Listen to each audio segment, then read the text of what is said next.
శ్రీహ. ఓం స్వస్తి శ్రీ గణేశాయ నమ. ఓం జగద్గురు అంతర్ముఖానంద పరబ్రహ్మణే నమ. ఓం శ్రీ మేధా దక్షిణామూర్తే నమ.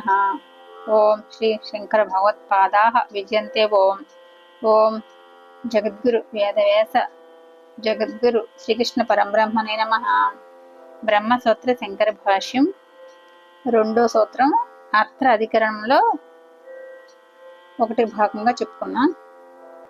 ఒకటో భాగంగా ఇక్కడ బ్రాహ్మణ జాతి క్షత్రియ జాతి ఎవనికి అన్నమో ఇత్యాది అర్థాన్ని బోధించే యస్య బ్రహ్మచ ఇత్యాది వాక్యంలో తినేవాడు తినేది జీవుడా అగ్నియా లేక పరమేశ్వరుడా తయోరస్య పిప్పలం స్వాధ్యంతి ఇత్యాది శృతులలో వలె ఇక్కడ కూడా గోధనం తినేవాడు జీవుడని చెప్పాలి, లేదా అగ్నిరన్నాద అంటే అన్నం తినేది అగ్ని అని శృత్యత్వంలో చెప్పినట్లు అగ్ని అని అయినా చెప్పవచ్చును.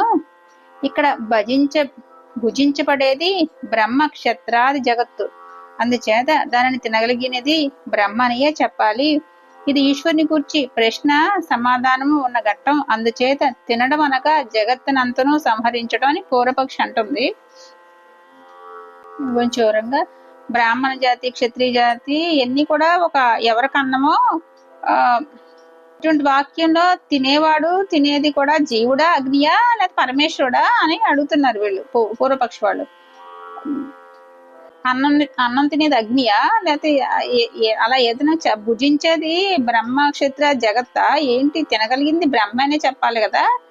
ఈశ్వరుని గురించి ప్రశ్న సమాధానం ఉన్న ప్రశ్న సమాధానము ఉన్న ఘట్టం కదా ఇది, అందుచేత తినడం అంటే జగత్తు అంతను సంహరించడం కదా అని అడుగుతున్నారు వాళ్ళు. దానికి సమాధానంగా చెప్తున్నారు. ఇంకా మళ్ళీ నెక్స్ట్ చదువుతాం. అత్తేతి చరాచర గ్రహణాత్ అంటే స్థావర జంగమాలను చెప్పడం వల్ల అత్త తినేవాడు పరమాత్మనే సూత్రార్థం అని చెప్తున్నారు.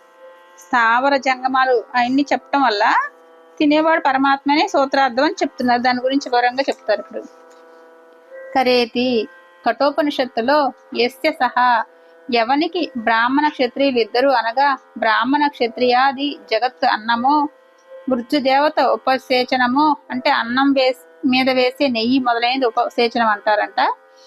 అట్టి అత్త అంటే తినేవాడు ఏ పరబ్రహ్మ యందు నిలబడ్డాడో అట్టి అత్తకు పరబ్రహ్మ అధిష్టానం అని అర్థం. అట్టి పరబ్రహ్మను గూర్చి ఇది ఇట్లని ఎవరు ఎరుగును అని పఠించబడుతున్నది. ఇక్కడ అన్నం చేత ఉపసేచనం చేత సూచించబడిన అత్త తినేవాడు ఒకడు ఉన్నట్లు తెలుస్తుంది. అయితే ఈ అత్త అగ్నియా, అత్త అంటే తినేవాడు అని, అయితే ఈ అత్త అగ్నియా జీవుడా పరమాత్మయ సంశయం. దీనినే గ్రహించాలనే విశేషం ఏది నిశ్చితం కాకపోవడం వల్ల ఈ గ్రంథంలో అగ్ని జీవ పరమాత్మలు ముగ్గురిని గూర్చి ప్రశ్న సమాధానాలు కనబడటం వల్ల ఈ సంశయం కలుగుతుంది. అయితే ఏమి ప్రాప్తించింది అంటే ఏం తేలిందని, అత్త అగ్ని అని తేలింది. ఎందువల్ల అగ్నిరన్నాద అంటే అన్నం తినే అగ్ని అని శృతి లోక ప్రసిద్ధి కూడా ఉండటం వల్ల, లేదా తయోరన్య పిప్పలం సాధ్వత్తి అంటే ఆ ఇద్దరిలో ఒకరు మధురమైన కర్మఫలం తింటున్నాడు అని కనపడుతుంది కాన జీవుడు కావచ్చు. కానీ అనస్యన్యోభి చాకశీతి అంటే రెండో వాడు తినకుండా చూస్తున్నాడని చెప్పటం వల్ల పరమాత్మ మాత్రం కాదు అని ప్రాప్తించగా చెబుతున్నాం. బ్రహ్మకు భోక్తృత్వం లేదని వెనక చెప్పబడింది. అయితే అతృత్వం కూడా జీవునికే, బ్రహ్మకు లేదు అని దృష్టాంత సంగతిచే పూర్వపక్షం అంటుందన్నమాట. ఏంటంటే మళ్ళీ వివరంగా చెప్తాను. ఇది బ్రాహ్మణ క్షత్రియులు ఇద్దరు కూడా అన్నము మృత్యుదేవత అంటే ఉపసేచనం అంటారు. అన్నం మీద వేసే నెయ్యిని ఉపసేచనం అంటారంట. అట్లా అన్నమా మృత్యుదేవత అంటే ఉపసేచనం అని అంటే అది అన్నమా ఉపసేచనమా అంటే అత్త అంటేనేమో తినేవాడు అంటే అది అగ్ని అని. పరబ్రహ్మందు నిలబడ్డాడు కదా, అత్త పరబ్రహ్మ అధిష్టానమా. ఇటు పరబ్రహ్మను గురించి ఎవరు తెలుసుకుంటారు. ఇక్కడ అన్నం చేసా లేకపోతే ఉపసేచనం చేసా అని. ఉపసేచనం అంటే చెప్పుకున్నాం కదా, ఉపసేచనం అంటే ఏంటంటే అన్నం మీద వేసే నెయ్యి లాంటిదని చెప్పుకున్నాం కదా. అత్త అంటేనేమో తినేవాడు అగ్ని అని. అంటే అన్నం అన్నం మీద వేసే నెయ్యి లాంటిది అంటే ఉపసేచనం, అంటే దాన్నే మృత్యుదేవత అంటారు. ఉపసేచనం అంటే మృత్యుదేవత, లేకపోతే అన్నం మీద వేసే నెయ్యి లాంటిదని. అత్త అంటేనేమో అగ్ని అని.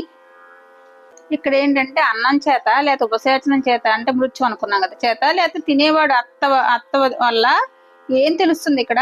అత్త అంటే అగ్నియా లేకపోతే జీవుడా, జీవుడా పరమాత్మయా అని సంశయం అని అడుగుతున్నారు వాళ్ళు. ఇక్కడ అగ్ని, జీవ, పరమాత్మలు ముగ్గురు గురించి ప్రశ్న సమాధానాలు కనిపిస్తున్నాయి కదా అని సంశయం కలుగుతుంది. అత్త అగ్ని అని తేలింది, అత్త అంటే అగ్ని అని తేలింది. ఎందువల్లంటే అన్నం అనేది తినే అగ్ని కాబట్టి. శృతిలో లోక ప్రసిద్ధిగా ఏం చెప్తున్నారు? ఇద్దరిలో ఒకరు మధురమైన కర్మఫలం తింటున్నాడు కనబడుతుంది కాబట్టి అది జీవుడు కావచ్చు కదా, రెండో వాడు తినకుండా చూస్తున్నాడు అని చెప్తున్నారు కాబట్టి అది పరమాత్మ మాత్రం కాదని చెప్తున్నాము అని అడుగుతున్నారు వాళ్ళు. పరమాత్మ మాత్రం కాదు చూస్తున్నవాడు. బ్రహ్మకు భోతృత్వం లేదని వెనక్కి చెప్పబడింది కాబట్టి అతృత్వం కూడా లేదు జీవునికే, అంతా కూడా బ్రహ్మకు లేదని దృష్టాంతం సంగతిచే పూర్వపక్షం అడుగుతున్నారు. దీనికి వివరంగా మళ్ళీ అత్తేది, ఇక్కడ అత్త పరమాత్మే అనడం తగినది. అంటే అత్త అనేది పరమాత్మే తినేది, అది అత్త అంటే అగ్ని అనుకున్నాం కదా, పరమాత్మ అంటమే తగింది. ఎందువల్లంటే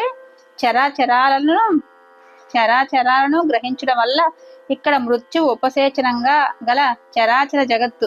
ఉపసేచనం అంటే మృత్యువు అనుకున్నాము, నెక్స్ట్ అన్నం మీద వేసే నెయ్యి లాంటిది అనుకున్నాం కదా. ఇక్కడ మృత్యువు ఉపసేచనంగా గల చరాచర జగత్తు తినదగినదిగా కనబడుచున్నది. అలాంటి తినదగిన పదార్థాన్ని పూర్తిగా తినగలిగిన వాడు పరమాత్మ తప్ప మరెవడూ సంభవించడు. పరమాత్మ అయితే సకల కార్య సముదాయాన్ని తినేస్తాడనేది యుక్తంగా ఉంటుంది. ప్రశ్న, ఇక్కడ చరాచరాలను చెప్పినట్లు కనబడదే, అలాంటప్పుడు చరాచర గ్రహణాత్ అని చరాచర గ్రహణం హేతువుగా ఎలా చూపబడుతుంది అని అడుగుతున్నారు వాళ్ళు. సమాధానం, ఈ దోషం లేదు. మృత్యువును ఉపసేచనంగా చెప్పడం చేత సమస్త ప్రాణి సముదాయాన్ని చెప్పినట్లు తెలుస్తుంది. ప్రాధాన్యాన్ని బట్టి బ్రాహ్మణ క్షత్రియులను ఉదాహరణగా మచ్చుగా చూపినట్లు చెప్పడం కుదురుతుంది. ఉదాహరణ చెప్పడం కూడా బ్రాహ్మణ క్షత్రియులను చెప్పారు అంతే అని. అనస్నోన్య భి చాకశీతి అని చెప్పడం వల్ల పరమాత్మ కూడా అతృత్వం అంటే తినేవాడనవటం కుదరదు అన్న దానికి సమాధానం చెప్పబడుతుంది. ఆ సందర్భంలో కర్మఫలాన్ని గూర్చిన చర్చ ఉండటం చేత ఈ వాక్యం కర్మఫలోపభోగం పరమేశ్వరుడికి లేదు అని మాత్రమే చెబుతున్నది, కానీ కార్యాన్ని సంహరించడాన్ని కూడా నిషేధించడం లేదు. ఎందువలనగా సకల వేదాంతాల్లోనూ బ్రహ్మ సృష్టి స్థితి సంహారాలకు కారణంగా ప్రసిద్ధమైనది. అందువల్ల ఇక్కడ పరమాత్మయే అత్త అనటానికి తగి ఉంది అని చెప్తున్నారు. ఇక్కడ వివరణ చెప్పుకున్నాం. ఇక్కడ అత్త అంటే పరమాత్మ అనడం తగింది. ఎందుకంటే చరాచరాలు గ్రహించడం ఒక మృత్యువు అనేది ఉపశేషణంగా చెప్పుకున్నాం కదా. చరాచర జగత్తు అంతా కూడా తినేదిగా కనబడుతుంది. తినదగిన పదార్థాన్ని కూడా పూర్తిగా తినగలిగిన వాడు పరమాత్మ ఒక్కడే కాబట్టి పరమాత్మ తప్ప మరి ఎవరికి కుదరదు. అది పరమాత్మే సకల కార్య సముదాయాన్ని తినేస్తాడని చెప్పడమే యుక్తం. ఇక్కడ చరాచరాలు చెప్పినట్లే కనపడుతుంది కానీ హేతువుగా చూపబడుతుంది. మృత్యువు ఉపసేచనంగా చెప్పి సమస్త ప్రాణ సముదాయాన్ని చెప్పినట్లు అలా తెలుస్తుంది కదా. ప్రాధాన్యం బట్టి ఊరికే బ్రాహ్మణ క్షత్రియులను ఉదాహరణకు చెప్పారు కానీ పరమాత్మ కూడా తినేవాడవటం కుదరదు అన్నదానికి సమాధానం చెప్పబడుతుంది. ఈ సందర్భంలో కర్మఫలాన్ని గురించి చర్చ ఉండటం వల్ల ఈ వాక్యం కర్మ ఫలోపభోగం పరమేశ్వరుడు లేదు, జీవునికే ఉంటది అటువంటి భోగం తినటం అవన్నీ కొని చెప్తున్న మటుకు కార్యం సంహరించడాన్ని నిషేధించడం ఇటువంటివన్నీ కూడా సకల వేదాంతాల్లో కూడా బ్రహ్మకే సృష్టి స్థితి సంహారాల కారణంగా ప్రసిద్ధమైంది కదా. కాబట్టి ఇక్కడ పరమాత్మే అత్త అనటం తగ్గుతుంది, అత్త అనటమే సంభవం అని చెప్తున్నారు. ఇక్కడ అత్రాధికరణం అయిపోయింది, 1వ భాగంగానే సంపూర్ణం అయిపోయింది. ఓం శ్రీ గురుభ్యో సర్వం శ్రీ కృష్ణార్పణమస్తు. ఇంకా ఇక్కడ కొంచెం 2 లైన్లు ఉన్నాయి, అది కూడా చెప్పేసుకుందాం. అత్రాధికరణంలోనే ప్రకరణేతి ప్రకరణాచ్చ, ప్రకరణాన్ని బట్టి కూడా పరమాత్మనే గ్రహించాలి అని సూత్రార్థం. ఇక్కడ చెప్పిన ప్రకరణం బట్టి కూడా పరమాత్మనే గ్రహించాలి అంటున్నారు. ఇక్కడ ఇతశ్చేతి నజాయితే మ్రీతేవా విపశ్చిత్ ఆత్మజ్ఞానం కలవాడు పుట్టడు మరణించడు. ఆత్మజ్ఞానం కలవాడు పుట్టినట్టు కాదు మరణించినట్టు కాదంట ఇత్యాది వాక్యాల్లో ఇది పరమాత్మ గురించి చెప్పే ప్రకరణం గాన ఇక్కడ అత్తగా చెప్పబడిన వాడు పరమాత్మనే గ్రహించడం యుక్తం. ఇట్లా చెప్పిన వాక్యాల్లో పరమాత్మ గురించి చెప్తున్నారు కాబట్టి ఇక్కడ అత్తాన్ని చెప్పింది పరమాత్మని గ్రహించాలి. ప్రకృతమైన విషయాన్ని గ్రహించడం న్యాయం. కా యుద్ధ వేద యత్ర సహ అని దీని స్వరూపం తెలుసుకోవటానికి శక్యం కాదని చెప్పడం కూడా పరమాత్మలింగం అని చెప్తున్నారు.